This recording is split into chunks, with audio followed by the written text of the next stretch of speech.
Bonjour à tous, si vous ne savez pas où vous inscrire pour faire livreur Uber Eats dans une ville intéressante, pour ne pas avoir en fait ce message-là que beaucoup ont, en raison d'une forte demande, le processus d'inscription est retardé parce qu'en fait c'est une ville où il y a trop de monde, pas assez de restaurants et trop de livreurs Uber Eats pour le moment.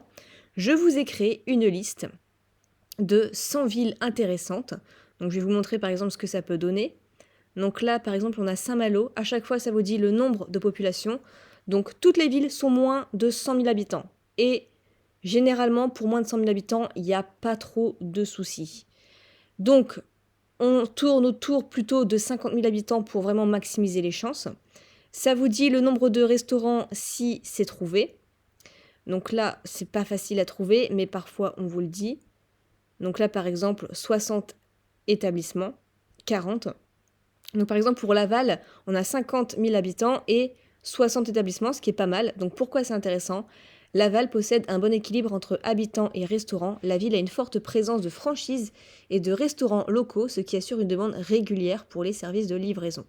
Donc là, ça vous dit que c'est par exemple plutôt un centre touristique important.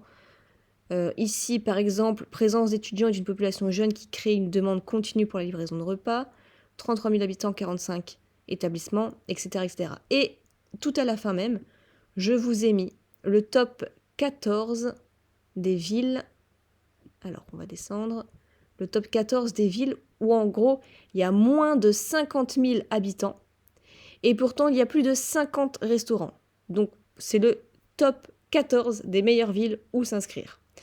Donc, si vous n'habitez pas dans une de ces villes, eh bien, il faudrait voir si vous connaissez quelqu'un qui habite dans une de ces villes et qui peut vous faire une attestation sur l'honneur d'hébergement.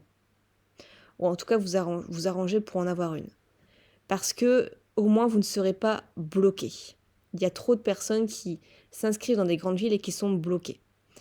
Donc, c'est le mieux à faire. Demandez une attestation d'hébergement à quelqu'un que vous connaissez, de la famille, un oncle, un cousin, un ami, peu importe. Et ainsi, vous allez être débloqué. Enfin, pas débloqué, vous n'allez même pas être bloqué tout court, en fait. Vous allez pouvoir commencer à travailler tout de suite. Donc, le guide est en téléchargement gratuit juste en dessous de cette vidéo. Il n'y a pas d'email, rien du tout.